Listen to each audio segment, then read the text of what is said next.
स्वागत है आप सबका YouTube channel math with single sir में। और ये हमारी सेकंड क्लास है। क्लास 9th का हम मैथ पढ़ रहे हैं। पहला चैप्टर हम पढ़ रहे हैं नंबर सिस्टम। ठीक है। क्लास फर्स्ट में हमने natural number, whole number, rational number, integers, ये 4 चीज़ें पढ़ी थी। मैंने आपसे कहा था कि अगली क्लास में हम क्या पढ़ेंगे, डेसिमल्स। लेकिन मैंने आपकी बुक चेक की जो न्यू एनसीईआरटी है, गणित मंजरी, उसके अंदर काफ़ी कुछ एक्स्ट्रा भी चीज़ें दी हुई हैं जो मुझे लगता है अगर इन्होंने नई बुक स्टार्ट की है तो ये एक्सपेरिमेंट के तौर पे आपको क्वेश्चन भी करने के लिए दे सकते हैं पेपर में। इसलिए मैं सोचा कि आपको ये करा देता हूँ। काफ़ी कुछ मैंने बताया है कि हाँ, इसमें से आधी चीज़ें काम की नहीं हैं। ठीक है। ना ही ये चीज़ें पूछी जा सकती हैं। आपसे नहीं पूछेगा वो कि वक्शली मनुस्क्रिप्ट क्या है या ब्रह्मगुप्त ने जो डिस्कवरीज की हैं वो क्या हैं। लेकिन कुछ चीज़ें ऐसी हैं जो ज़रूरी हैं और क्वेश्चंस बन सकते हैं जिससे। ठीक। जैसे क्या है, मैंने आपको बताया था आर्यभट्ट के बारे में। ठीक। आर्यभट्ट ने क्या किया था, ज़ीरो की डिस्कवरी की थी। ठीक है। ज़ीरो की डिस्कवरी की थी। तो आपकी जो बुक है न्यू एनसीईआरटी, उसके अंदर कैसे दिया है इस चीज़ को, उसके अंदर इसे दिया है शून्य करके। शून्य, शून्य क्या होता है, शून्य होता है एम्प्टी। एम्प्टी तो शून्यता का नियम है, शून्यता। शून्यता का लो है, इसका मतलब है एम्प्टीनेस। इसे इन्होंने बुक में जोड़ के दिया है मेडिटेशन से। ठीक। इतना समझने का कोई ज़रूरत नहीं है, ये मैथ है, कोई आपका सोशल साइंस तो है नहीं जो आप इतना समझे मैथ के अंदर। लेकिन शून्य यहाँ से आया। ठीक है। इसके आगे एक ब्रह्मगुप्त थे। कौन थे, ब्रह्मगुप्त। ठीक। ब्रह्मगुप्त ने भी ज़ीरो के ऊपर काफ़ी डिस्कवरीज़ की, ज़ीरो के ऊपर रिसर्च किया। ज़ीरो जब डिस्कवर हुआ उसके बाद में इसके ऊपर उन्होंने और रिसर्च की है। तो इन्होंने 3 रूल्स बताए अपने, 3 रूल्स ऑफ ब्रह्मगुप्त। ठीक। क्या क्या रूल्स बताए इन्होंने, देखिए इससे क्वेश्चन हो सकता है आपके कॉलेज वाले जो हैं वो बना दें। ठीक। लेकिन मेरा काम है पढ़ाने का, तो मैं जल्दी से पढ़ा के आगे निकलता हूँ। ठीक है। क्या है फर्स्ट रूल, फर्स्ट रूल इसका कहता है कि अगर हम किसी नंबर में ज़ीरो को ऐड करते हैं तो वही नंबर आ जाता है। Means if any number added to zero the number remains unchanged. Means number में कोई चेंज नहीं होता। सेकंड रूल क्या कहता है इनका, ए minus zero equals a. Means अगर हम सब्सट्रैक्ट करते हैं ज़ीरो को किसी नंबर में से, ज़ीरो से किसी नंबर को नहीं, किसी नंबर में से ज़ीरो को, तो नंबर क्या होता है, रिमेन्स रहता है अनचेंज्ड। ठीक। Third and the last rule क्या है इनका, अगर हम किसी नंबर में ज़ीरो की मल्टीप्लाई करते हैं तो नंबर ज़ीरो बन जाता है। ठीक। तो इसे आप लिख सकते हैं, कैसे लिख सकते हैं, when any number multiplied by zero, ठीक, द रिजल्ट इज ज़ीरो। ठीक है। तो ये आपके 3 रूल्स हैं, ज़्यादा इंपॉर्टेंट नहीं है, लेकिन फिर भी अगर क्वेश्चन में आए तो आप ये 3 रूल्स लिख सकते हैं अपनी तरफ से बना के। ठीक है। इसके बाद में मैंने आपको इंटीजर्स पढ़ाए थे। इंटीजर्स के अंदर मैंने आपको बताया था कि एक तो होता है आपका धन। ठीक, इसे हम फॉर्चून कहते हैं, फॉर्चून। ये जो होते हैं हमारे पॉजिटिव इंटीजर्स होते हैं, ध्यान रखना। और एक होता है आपका ऋण, इसे हम क्या कहते हैं, डेप्ट। मैंने बता चुका हूँ मैं इन्हें, इसे नेगेटिव इंटीजर कहते हैं।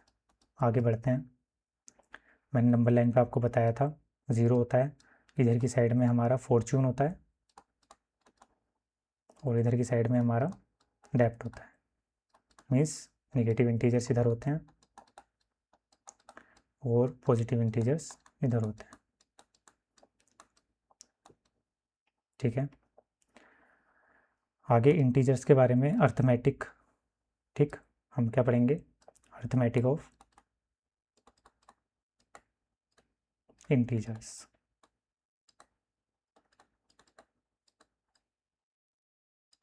क्या होता है अरिथमेटिक ऑफ इंटीजर्स? तो अरिथमेटिक ऑफ इंटीजर्स में हम क्या पढ़ते हैं, हम पढ़ते हैं इनके बीच के ऑपरेशंस क्या हैं। ठीक है, तो मान लिया दो इंटीजर हैं, मान लिया एक है -2 एंड एक है 3। तो क्या कहता है, पहला पहला रूल कहता है कि जब हम इन्हें ऐड करते हैं -2 + 3, ठीक है, तो क्या आएगा, 1 आता है। ठीक है, क्या मतलब है इसका, कि अगर आपने 2 का डेप्थ है और आपने 3 बोरो किए हैं तो आपके पास कितना बचेगा, 1 बचेगा। ठीक है, सिमिलरली अगर आपके पास डेप्थ ही डेप्थ है -2 -3, तो आपके पास टोटल डेप्थ कितना हो जाएगा, 5 हो जाएगा। ये डेप्थ ही रहेगा। ठीक है, ध्यान रखना ये डेप्थ ही रहेगा, माइनस का साइन इसी यही दिखाता है कि डेप्थ है। ठीक है, तीसरा क्या कहता है, अगर आपके पास 6 का डेप्थ है, ठीक, और आपने और बोरो किया है 0, ठीक, तो आपके पास 6 का ही डेप्थ रहेगा। ऑब्वियस सी बात है, लेकिन हम पढ़ लेते हैं, ऐसे जल्दी जल्दी निपटाएंगे, कोई दिक्कत नहीं है। अगर आपने 3 का डेप्थ लिया है, ठीक है, और आपने वो 4 टाइम्स लिया है, तो आपका टोटल डेप्थ कितना हो जाएगा, 12 हो जाएगा। ठीक है, टोटल डेप्थ कितना हो जाएगा, 12 हो जाएगा। ये भी ध्यान रखना आप। अगर आपने 2 डेप्थ लिए हैं, ठीक है, 2 डेप्थ का प्रोडक्ट, मान लिया एक -4 लिया है और एक 4 लिया है, तो टोटल डेप्थ कितना हो जाएगा, या -4 ही लिया है, टोटल डेप्थ कितना हो जाएगा, 16 हो जाएगा पॉजिटिव। ठीक है, यानी आपका डेप्थ ओ हो जाएगा, मतलब आप फॉर्चून में कन्वर्ट हो जाएंगे। ठीक, यहाँ पे क्या है, डेप्थ है, यहाँ पे क्या है, फॉर्चून है, क्योंकि ये पॉजिटिव हो जाता है। ठीक है, इसके आगे क्या है आपका, कुछ क्वेश्चंस हैं, इन्हीं के ऊपर रिलेटेड क्वेश्चंस हैं, आप समझ जाएंगे क्वेश्चंस को देख के, इतने टफ क्वेश्चंस नहीं हैं। ठीक है, फिर हम फ्रैक्शन हमने पढ़े थे, रेशनल नंबर्स हमने पढ़ लिए थे। कुछ नहीं है रेशनल नंबर के अंदर, जो नंबर्स हम P/Q की फॉर्म में प्रेजेंट कर सकते हैं वो रेशनल नंबर होते हैं। ठीक है, किससे डिनोट करते हैं हम इन्हें, Q से डिनोट करते हैं, और स्मॉल q जो है अपॉन में डिनोमिनेटर वो 0 के इक्वल नहीं हो सकता, एंड P एंड Q जो हैं क्या होते हैं, वो इंटीजर होते हैं। ये हमारा रेशनल नंबर की डेफिनेशन थी, कल मैंने आपको बताई थी। ठीक है,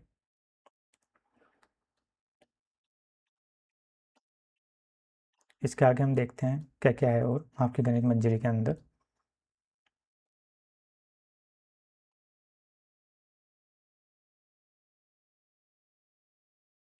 अब हम देखते हैं फ्रैक्शंस, क्योंकि ये फ्रैक्शन है तो फ्रैक्शंस के बारे में हम थोड़ा सा जान लेते हैं क्या क्या होता है। सबसे पहले इक्वालिटी, ठीक है, इक्वालिटी ऑफ फ्रैक्शन। ठीक है, तो फ्रैक्शंस की इक्वालिटी कैसे होती है, तो मैंने अगर कहा कि अगर ऊपर ए हो और नीचे बी है, एक फ्रैक्शन मेरा ये है और दूसरा फ्रैक्शन C/D है, ठीक, तो मुझे अगर इन्हें इक्वल दिखाना है तो कब होंगे इक्वल, तो ये इक्वल कैसे होंगे, आप देखो A/B इक्वल मुझे दिखाना है C/D, तो कब होंगे, तो आपने क्रॉस मल्टीप्लाई पढ़ी होगी, क्रॉस मल्टीप्लाई जब मैं करूँगा तो A की मल्टीप्लाई D से होगी, AD इक्वल्स कितना हो जाएगा, BC। तो जब ये कंडीशन फॉलो होगी तो ये क्या होगा, इक्वल होंगे दोनों। ठीक है, AD इक्वल्स BC। हम करते कैसे हैं इन्हें इक्वल, हम इनके इक्वल करने के लिए इसके जो डिनोमिनेटर्स होते हैं, ठीक, इन्हें सेम बना लेते हैं। इन्हें सेम बनाने के लिए देखिए, यहाँ पे B है, यहाँ पे D है, ठीक, तो अगर मुझे इसे भी D बनाना है तो मैं D तो बना नहीं पाऊँगा क्योंकि B है मेरे पास पहले से ही, तो मैं क्या करूँगा, इसमें D से मल्टीप्लाई करूँगा और इसमें कितने से, B से। अब मैं किसी फ्रैक्शन में डिनोमिनेटर में D से मल्टीप्लाई यूँ ही तो कर नहीं सकता, तो क्या करना पड़ेगा मुझे, इसके न्यूमरेटर में भी D से मल्टीप्लाई करनी पड़ेगी। ठीक है, और यहाँ के न्यूमरेटर में B से मल्टीप्लाई करनी पड़ेगी। अब मुझे क्या दिखाना है कि ये इक्वल हैं, तो ये इक्वल हैं, तो आप देखिए इसका जो डिनोमिनेटर है वो तो इक्वल हो गया, BD एंड BD, तो जो ऊपर के हैं वो इक्वल हो जाएंगे, AD इक्वल्स BC। यही आपको मैंने बताया था अभी। ठीक है, मैं क्यों बता रहा हूँ, क्योंकि आपकी एक्सरसाइज है इसके अंदर, ये छोटी सी, बहुत छोटे बचपन की चीज़ें हैं ये, कोई ऐसी बड़ी चीज़ नहीं है। अच्छा, सेकंड आपका क्या कहता है, एडिशन एंड सब्सट्रैक्शन।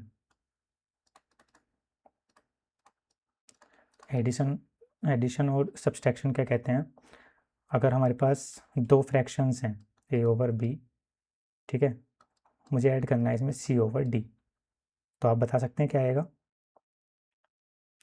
बता सकते हैं। जैसे मैं अभी फॉर एग्जांपल लेता हूँ, दो फ्रैक्शन है ए ओवर बी और सेकंड फ्रैक्शन है सी ओवर बी, ठीक है। तो इसके लिए मुझे क्या करना पड़ेगा, एलसीएम लेना पड़ता है, क्या, बी एलसीएम हो जाएगा, ऊपर के ऐड हो जाएंगे बी एंड सी, ये हो जाएगा। अगर ये दोनों अलग अलग हैं तो मुझे एलसीएम लेना होता है नीचे का कंबाइन, क्योंकि बी और डी के अंदर कुछ ऐसा कॉमन नहीं है जो मैं एलसीएम निकाल सकूँ, तो इन दोनों का एलसीएम इन दोनों की मल्टीप्लिकेशन ही हो जाएगी, तो इन दोनों की मल्टीप्लिकेशन क्या होगी, बी डी। अब बी से मैं इसे डिवाइड करूँगा, बी से मैं बी डी को डिवाइड करूँगा, बी से बी डी को डिवाइड करूँगा तो कितना बचेगा, डी बचेगा, डी की मल्टीप्लाई में किस में करूँगा, ए में, तो कितना हो जाएगा A D plus, similarly D से डिवाइड करूँगा तो कितना बचेगा बी, बी की मल्टीप्लाई करूँगा मैं सी में, कितना हो जाएगा बी सी, तो इन दोनों की इन दोनों का एडिशन हो गया ये, ठीक।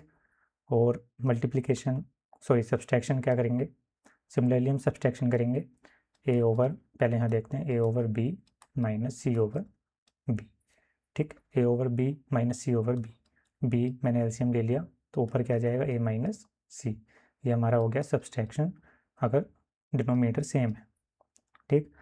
अगर डिनोमिनेटर अलग अलग है ए ओवर बी प्लस सी ओवर डी, तो क्या करेंगे हम, बी डी एलसीएम लेंगे, अच्छा हमें अब सब्सट्रैक्शन करना है ना, तो हम सब्सट्रैक्शन कर रहे हैं, ठीक है। तो बी से डिवाइड करूँगा मैं, फिर डी बचेगा, डी की मल्टीप्लाई ए में, A D minus C B, ठीक है, ये हो गया सब्सट्रैक्शन। काफ़ी इजी चीज़ें हैं ये, ध्यान रखना, आगे हम इन्हें सवालों में भी यूज़ करेंगे, आगे चलिए क्वेश्चंस में यूज़ होंगी ये चीज़ें। थर्ड क्या है हमारा, मल्टीप्लिकेशन। क्या कहता है मल्टीप्लिकेशन, अगर दो फ्रैक्शंस हैं जैसे ए ओवर बी इंटू सी ओवर डी, इन दोनों की मल्टीप्लाई करनी है तो डायरेक्ट ही ऊपर की ऊपर मल्टीप्लाई हो जाती है और नीचे की नीचे मल्टीप्लाई हो जाती है, ये तो आपको पता होगा। तो ऊपर क्या हो जाएगा ए सी न्यूमरेटर में, और डिनोमिनेटर में क्या हो जाएगा बी टी, ठीक है।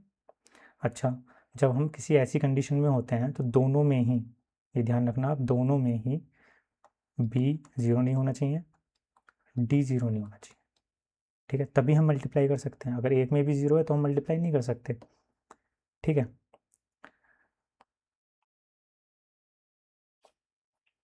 अच्छा, मल्टीप्लिकेशन से एक इसका रूल निकल के आता है कि अगर हम इन फ्रैक्शंस की मल्टीप्लाई कर रहे हैं और हम इन्हें इंटरचेंज कर दें, ठीक है, मल्टीप्लाई करें या एडिशन करें, हम एडिशन कर रहे हैं या फिर मल्टीप्लाई कर रहे हैं, एडिशन करें या फिर मल्टीप्लिकेशन करें, क्या होगा, अगर ए ओवर बी की मैं ऐड करता हूँ सी ओवर डी में, तो वही आएगा जो मैं सी ओवर डी को ऐड करूँगा ए ओवर बी में, ठीक। ये रूल है इसका, ध्यान रखना। आगे क्या है, इस रूल को हम क्या कहते हैं, इसे हम कहते हैं कम्यूटेटिव, कम्यूटेटिव, ठीक है, लो। तो क्वेश्चन ऐसे आ सकता है कि मल्टीप्लिकेशन, ठीक है, अभी तो मैंने एडिशन बताया है, एडिशन बताया है, अब हम मल्टीप्लिकेशन पढ़ते हैं। तो मल्टीप्लिकेशन में क्या है, सिमिलरली मल्टीप्लिकेशन में है क्या, कि जब हम ए ओवर बी को मल्टीप्लाई करते हैं सी ओवर डी में, ठीक, तो वही आएगा जो हम सी ओवर डी को मल्टीप्लाई करेंगे ए ओवर बी में। तो ये दोनों रूल क्या हैं, कम्यूटेटिव लो। तो रेशनल नंबर्स जो होते हैं, रेशनल नंबर्स, ठीक है, वो क्या शो करते हैं, शोज कम्यूटिविटी, कम्यूटेटिविटी, कम्यूटेटिविटी, ठीक है, कम्यूटेटिविटी शो करते हैं, ठीक, इन बोथ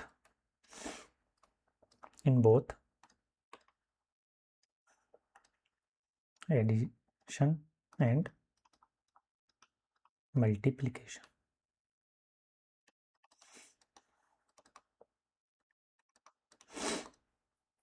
ठीक है। अच्छा, एक और रूल होता है, उस रूल को हम क्या कहते हैं, क्या देखा अभी हमने, कम्यूटेटिव लॉ देखा हमने, ठीक है। एक और होता है डिस्ट्रीब्यूटिव लॉ, डिस्ट्रीब्यूटिव लॉ। इसमें भी हम मल्टीप्लिकेशन एंड एडिशन दोनों ही यूज़ करते हैं। कैसे, अगर मान लिया कोई एक नंबर है, कोई इंटीजर है या रेशनल नंबर है, ठीक है, एक रेशनल नंबर मैंने पी मान लिया, ठीक, पी कुछ भी हो सकता है, P small P over Q, कोई भी इस फॉर्म में हो सकता है नंबर, ठीक है। ऐसे ही क्यू एक नंबर है, कैपिटल क्यू, ऐसे ही आर एक नंबर है, ठीक है। ये तीनों रेशनल नंबर्स हैं, ठीक है। तो क्या शो करते हैं ये, अगर मैं पी की मल्टीप्लाई करूँ क्यू प्लस आर में, ठीक, तो हम जो ऐसे मल्टीप्लाई करते हैं और अंदर एडिशन में होते हैं दोनों नंबर्स, तो हम डिस्ट्रीब्यूट कर देते हैं पी को दोनों के साथ में अलग अलग, P Q plus P R. इस रूल को हम क्या कहते हैं, डिस्ट्रीब्यूटिव लॉ।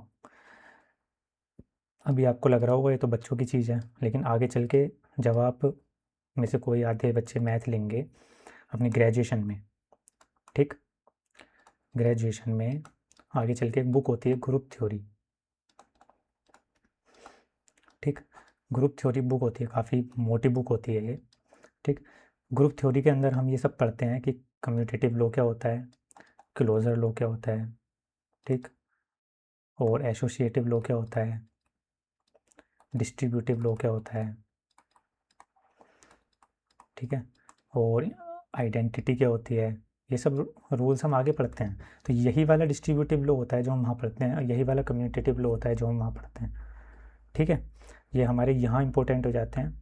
हम वहाँ से जाके नंबर का बेस देखते हैं बिल्कुल, कि नंबर्स ऐसा बिहेव क्यों करते हैं, ये हम पढ़ते हैं ग्रुप थ्योरी के अंदर, ठीक है। नंबर ऐसा बिहेव क्यों करते हैं कि 1 + 0 = 1 क्यों होता है, ठीक है। तो हम ये जाके देखते हैं कहाँ, ग्रुप थ्योरी के अंदर, ठीक है। आगे आपकी एक्सरसाइज है इसके बुक के अंदर, क्या एक्सरसाइज है आपको, फर्स्ट आपको दिया है कि आपको बताना है कि कौन कौन से नंबर्स, रेशनल नंबर्स इक्वल हैं। तो मैं लिख देता हूँ यहाँ पे चारों क्वेश्चंस, आप देख लेना, 2/3 एंड 4/6, ठीक।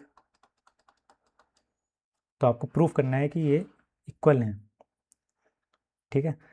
दूसरा क्या है, 5/4 एंड 10/8, ठीक। थर्ड क्या है, थर्ड क्या है आपका, -3/5 एंड -6/10। फोर्थ क्या है आपका, 9/3 एंड 3, ठीक। कैसे आप प्रूफ करेंगे, मैं आपको एक करके दिखा देता हूँ कोई सा भी। मैंने आपको बताया इक्वालिटी प्रूफ करने के लिए हमें क्या करना होता है, मैंने बताया था आपको A/B अगर इक्वल है C/D के, तो क्या कंडीशन हमें प्रूफ करनी होती है, AD = BC, क्रॉस मल्टीप्लाई करके करनी होती है। तो यहाँ पे A/B C/D, तो मैं आपको कौन सा क्वेश्चन करूँ बताइए, ये करके दिखा देता हूँ मैं आपको।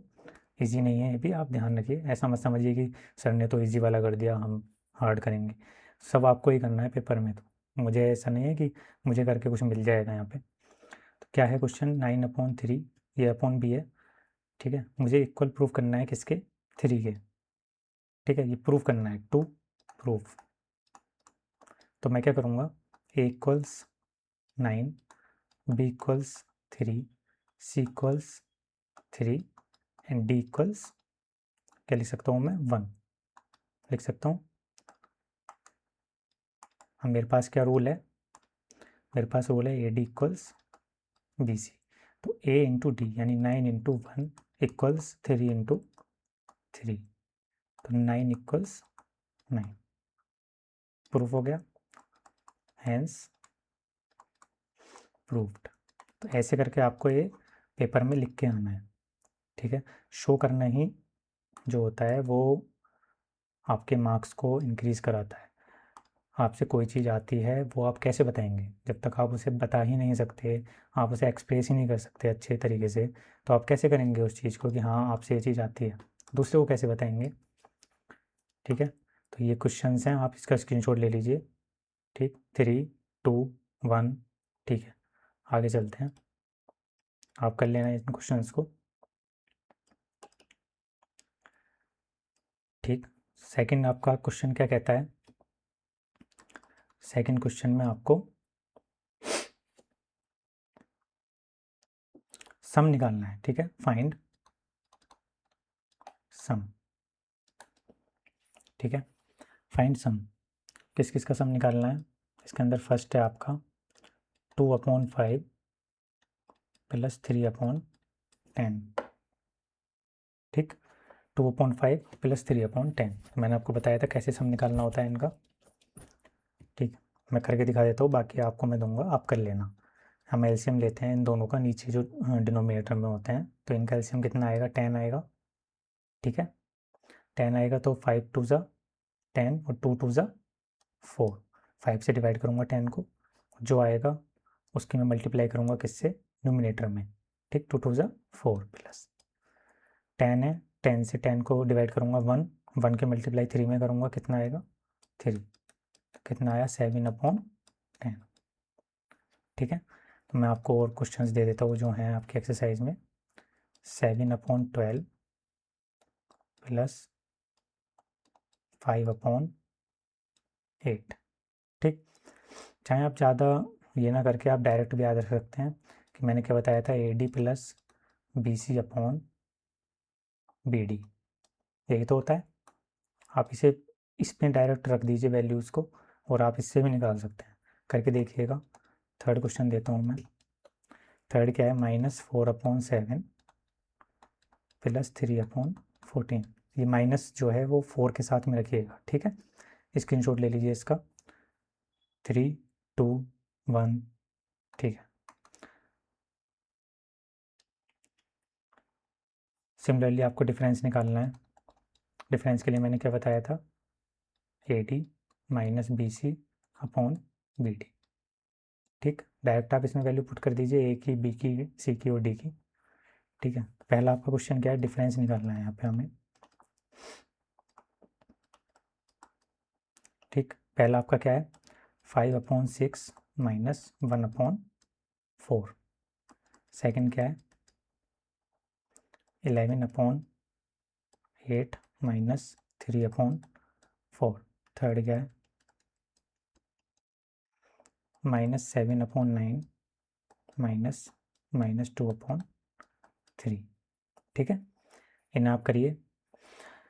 डायरेक्ट इसमें आप वैल्यू पुट कर सकते हैं, वरना मैंने एलसीएम ट्रिक बताई है आपको, जो डिनोमिनेटर में होते हैं उनका एलसीएम ले लीजिए दोनों का। ठीक है, ये मल्टीप्लाई कर लीजिए, कोई दिक्कत नहीं है। BD है, मल्टीप्लाई ही तो है, ये B है, ये D है, मल्टीप्लाई कर लीजिए। क्या करेंगे? 6 4 ज़ा 24 आएगा। अब A के साथ में मुझे D की मल्टीप्लाई करनी है, तो 5 4 ज़ा 20 आएगा, माइनस, और जो B है उसके साथ में मुझे C की मल्टीप्लाई करनी है, 6 1 ज़ा 6। तो 20 में से 6 गया, 14/24। अब 14/24 ये सिंप्लीफाइड फॉर्म नहीं है, अभी 2 से डिवाइड हो सकता है ऊपर नीचे, तो 2 7 ज़ा 14 और 2 12 ज़ा 24। कितना आया? 7/12। ठीक है, ऐसे भी कर सकते हैं आप, तो आप करिएगा इसे, स्क्रीनशॉट ले लीजिए। 3 2 1। ठीक है,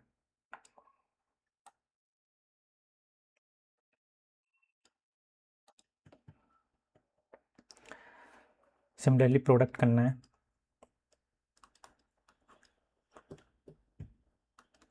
क्या है? 2/3 इंटू 3/10। सेकेंड क्या है? 7/11 इंटू 5/8। थर्ड क्या है? -4/7 इंटू 5/14। तो प्रोडक्ट तो बिल्कुल ईजी है, ऊपर ऊपर का प्रोडक्ट अलग कर दीजिए, न्यूमरेटर का, और डिनोमिनेटर का अलग कर दीजिए, हो जाएगा। स्क्रीनशॉट ले लीजिए, या बुक हो आपके पास तो बुक में से देख लीजिएगा। ठीक है, स्क्रीनशॉट ले लीजिए। 3 2 1 0। ठीक है,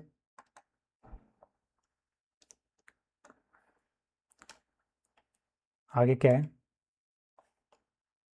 कोशेंट निकालना है हमें। कोशेंट मतलब डिवीज़न करना है, ठीक।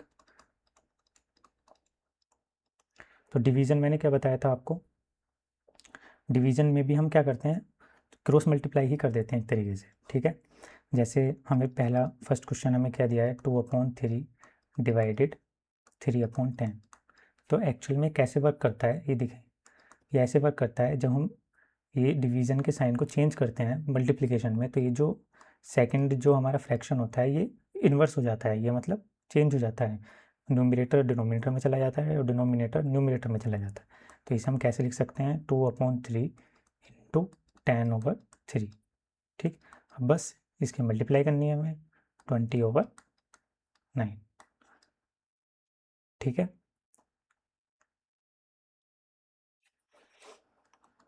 करके देखिए आप, सेकंड में दे रहा हूँ आपको 7/11 डिवाइडेड बाई 5/8, ठीक, 11 है ये। थर्ड क्या है, -4/7 डिवाइडेड बाई 5/14, ठीक। और कोशिश करिएगा सिंप्लीफाइड फॉर्म में लाने की।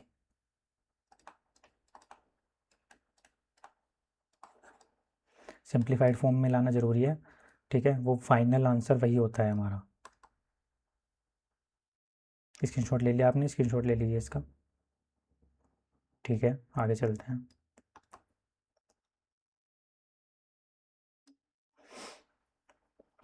अब काफ़ी क्वेश्चंस हैं और भी आपके बुक में, आप बुक में से देख लीजिएगा।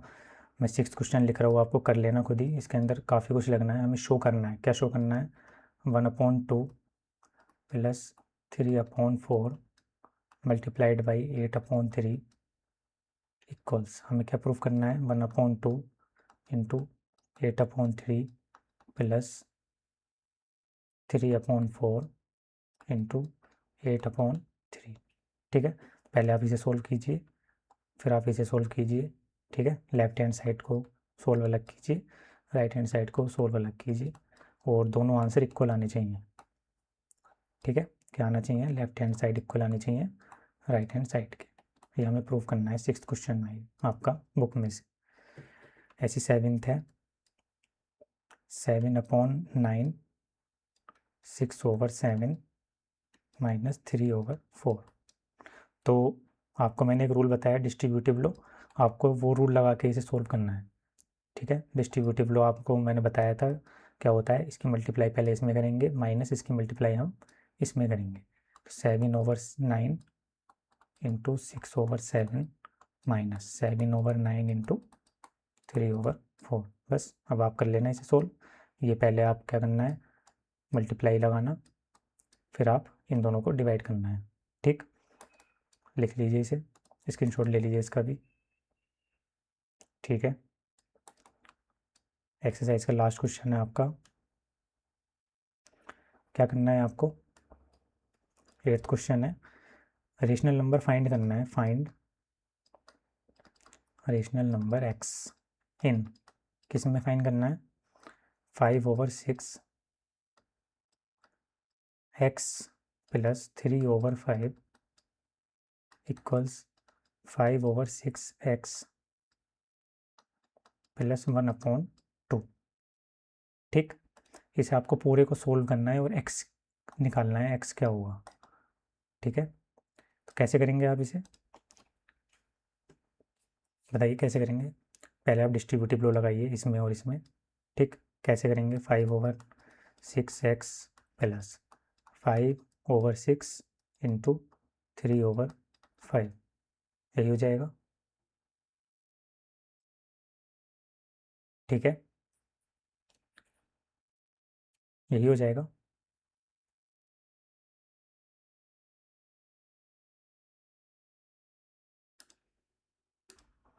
क्या होगा,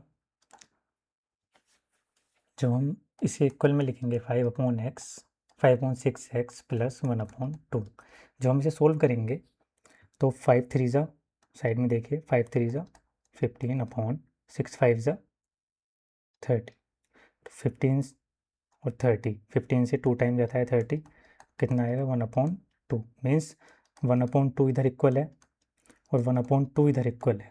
मुझे नहीं पता ये क्वेश्चन आपको दिया क्यों है, क्योंकि फाइंड रेशनल नंबर अगर सिंगल रेशनल नंबर होता तो हम फाइंड कर सकते थे, लेकिन इसमें क्या हो रहा है हमारा कि ये जो वैल्यू है ये इस वैल्यू के तो इक्वल हो गया है, लेकिन ये वैल्यू इस वैल्यू के भी इक्वल है, तो हम x की जगह पे कुछ भी रख सकते हैं। 1 2 3 4 ये सारे रेशनल नंबर, कुछ भी रेशनल नंबर हम x की जगह पे -1/2 भी रख सकते हैं। ठीक, सारे ही रेशनल नंबर जो हैं ये यहाँ पे पुट किए जा सकते हैं, तो x की value can be anything. Okay, आगे हम क्या देखते हैं।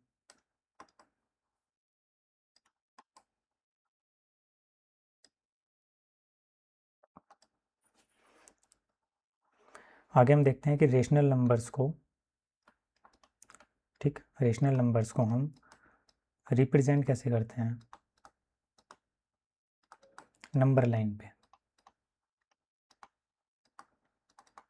ठीक है, तो नंबर लाइन पे कैसे रिप्रेजेंट करेंगे रेशनल नंबर को हम, कि अगर मैंने कहा आपसे कि 7/2 कहाँ होगा नंबर लाइन पे, तो हमें तो पता है 0 होता है, 1 होता है, 2 होता है, 3 होता है, 4 होता है एंड सो ऑन, और ऐसे ही इधर -1 होता है, -2 होता है, -3 होता है, -4 होता है।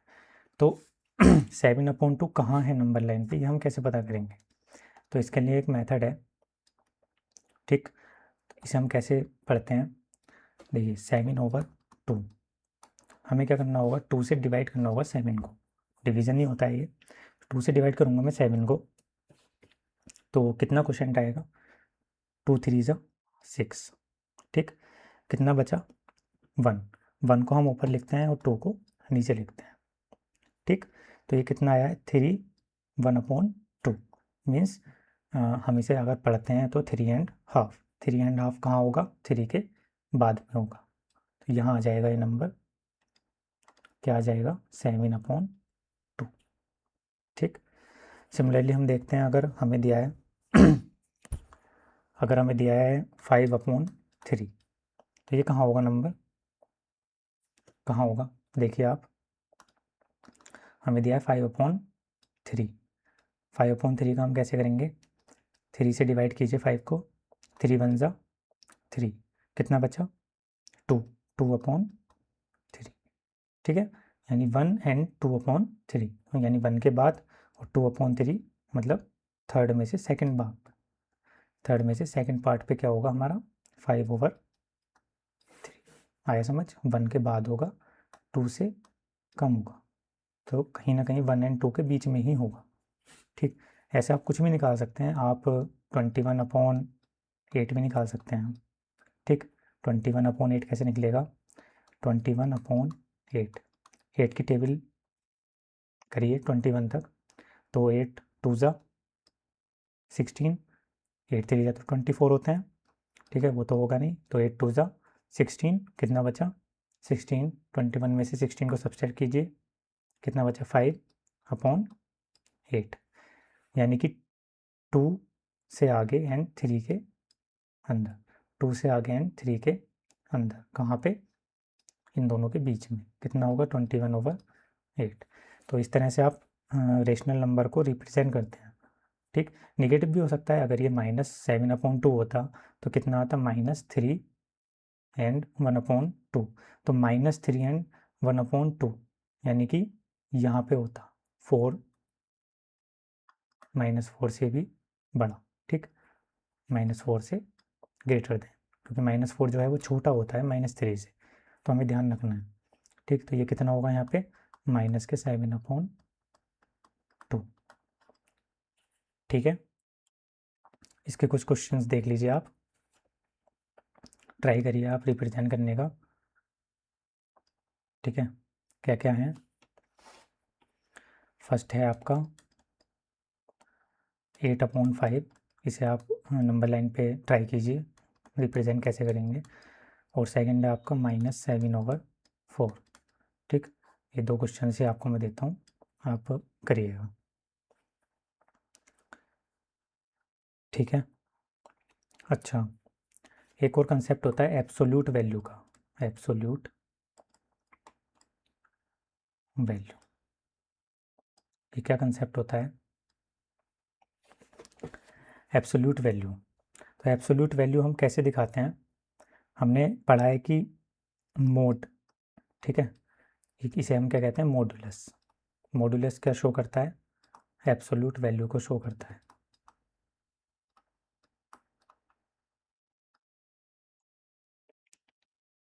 ठीक है, मॉडुलस क्या दिखाता है? एब्सोल्यूट वैल्यू को दिखाता है। अगर कोई चीज़ मोड के अंदर है, ठीक है, जैसे मैंने मोड के अंदर एक फ्रैक्शन या नंबर भी लिया, -3 अगर हमने नंबर लिया है मोड के अंदर, तो क्या होगा? -3 मैंने नंबर लिया है मोड के अंदर, तो इसकी एब्सोल्यूट वैल्यू जो होगी, तो माइनस हम हटा देते हैं, ठीक है। तो मोड के अंदर अगर -3 है तो वो क्या हो जाता है? +3 हो जाता है। ये होती है इसकी एब्सोल्यूट वैल्यू। सिमिलरली हम कैसा कर सकते हैं? फ्रैक्शन में अगर कोई चीज़ है और उसे हमें करना है तो हम उसे भी कर सकते हैं। ठीक, किस तरह से? जैसे हमें मोड के अंदर दिया -3/2, तो हम इसे क्या लिख सकते हैं? 3/2। ठीक है, ये होती है हमारी एब्सोल्यूट वैल्यू।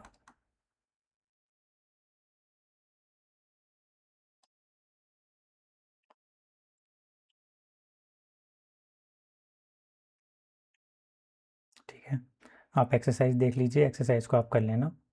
ठीक है, तो आज ये हम क्लास ख़त्म करते हैं, और नेक्स्ट जो क्लास होगी वो आपकी इरेशनल नंबर से और डेसिमल से मैं शुरू करूँगा।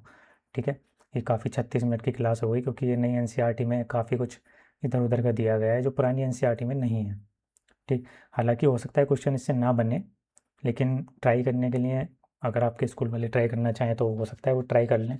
तो मेरा काम था आपको बताना, मैंने आपको बता दिया है। ठीक, चैनल को सब्सक्राइब कर लेना। थर्ड वीडियो आपके पास जल्दी ही आएगी। हम उसमें पढ़ेंगे रिलेशनल नंबर्स, कि रिलेशनल नंबर होते क्या हैं। रेशनल नंबर्स हमने पढ़ लिए हैं, इरेशनल हम पढ़ेंगे उसके अंदर होते क्या हैं। ठीक, तो हम आगे क्या पढ़ेंगे? Irrational numbers. ठीक, और क्या पढ़ेंगे? डेसिमल्स।